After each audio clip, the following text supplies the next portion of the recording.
நான் இன்னைக்கு அழகா ரெடி ஆயிட்டு பொண்ணு மாதிரி எங்க கிளம்பிட்டேன் அப்படின்னு பார்த்தீங்கன்னா கோவிலுக்கு தான் போலாம் அப்படின்ட்டு கிளம்பிட்டேன். குலதெய்வம் கோயிலுக்கு. அழகா saree கட்டி ஜுவல்ஸ் எல்லாம் போட்டு பூ வச்சு ரெடி ஆயாச்சு. அதுக்குள்ள சைட் பை சைடு எங்க அம்மா கோயிலுக்கு தேவையான திங்ஸ் எல்லாம் ஒரு லக்கேஜ்ல பேக் பண்ணிட்டாங்க. இந்த மாதிரி ஒரு 4-5 பேக் பேக் பண்ணிட்டாங்க. ஏன்னா கோவில்ல போயிட்டு பொங்கல் வைக்கணும், சாமிக்கு அபிஷேகம் பண்ணணும், இந்த மாதிரி சில திங்ஸ்லாம் இருந்துச்சு. ஸோ எல்லாரும் கிளம்பி ரெடி ஆயிட்டு நாங்க எங்க குலதெய்வம் கோயிலுக்கு போயிட்டோம். குலதெய்வம் கோயிலுக்கு போறதுக்கு முன்னாடி அங்க ஒரு 2 கோயில் இருக்கும். ஒண்ணு ஒரு சின்னதா ஒரு ஈஸ்வரன் கோவில் இருக்கும். அந்த கோவில்ல ஒரு விநாயகர், முருகர், வள்ளி, தெய்வானை, பக்கத்திலேயே சிவன், இந்த மாதிரி 3 சாமிங்க தனித்தனியா வச்சிருப்பாங்க. அதோட இல்லாம சைட்ல சின்ன சின்னதா ஒரு 5 நவகிரக சாமிங்க மாதிரி இருக்கும்.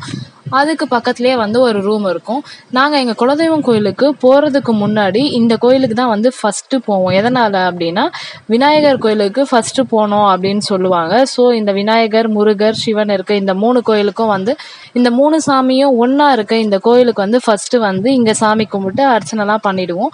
இதை முடிச்சுட்டு பக்கத்துலேயே இன்னொரு கோவில் போவோம். அது அம்மன் கோவில். அதோட வீடியோ விளாக்லாம் நான் எடுக்கல. பிகாஸ் அங்கெல்லாம் ஃபங்க்ஷன் பெரிய அளவில் பண்ணாங்க. ஸோ அது மற்ற யாருக்கும் டிஸ்டர்ப் ஆகக்கூடாது அப்படின்றதுக்காக நான் அங்கெல்லாம் எதுவும் வீடியோஸ் எடுக்கல.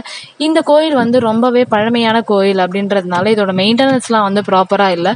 ஸோ கோயிலை சுற்றி நிறைய பில்லு முள் இதெல்லாம் இருந்துச்சு. ஸோ பார்த்து ரொம்ப சேஃபாக தான் நடக்கிற மாதிரி இருந்துச்சு. நாங்கள் ஃபர்ஸ்ட் அந்த விநாயகர் கோயில் முடிச்சுட்டு அதுக்கப்புறம் ஒரு அம்மன் கோவில் முடிச்சுட்டு அதுக்கப்புறமா 3வது எங்கள் குலதெய்வம் கோயில் முடிச்சுட்டு 3 கோவிலுக்குமே அபிஷேகம், அர்ச்சனை இது எல்லாமே பண்ணிட்டு மறுபடியும் ஆட்டோலேயே நாங்கள் வீட்டுக்கு கிளம்பிட்டோம். வீட்டில் இருந்து இந்த குலதெய்வம் கோயிலுக்கு எங்களுக்கு ஒரு 1/2 hour to 45 minutes தான் ஆகும். ஸோ நாங்கள் ஆட்டோலேயே வந்துட்டோம். எல்லாத்தையும் முடிச்சுட்டு நான் பார்க்க இப்படி தான் இருக்கேன். ரொம்ப பக்தி பரவசமாக இருக்கேன். ஸோ உங்களுக்கு இந்த வீடியோ பிடிச்சா மறக்காம அக்ஷயா எம்டி vlog லைக் பண்ணுங்க, ஷேர் பண்ணுங்க, சப்ஸ்கிரைப் பண்ணுங்க. மேலே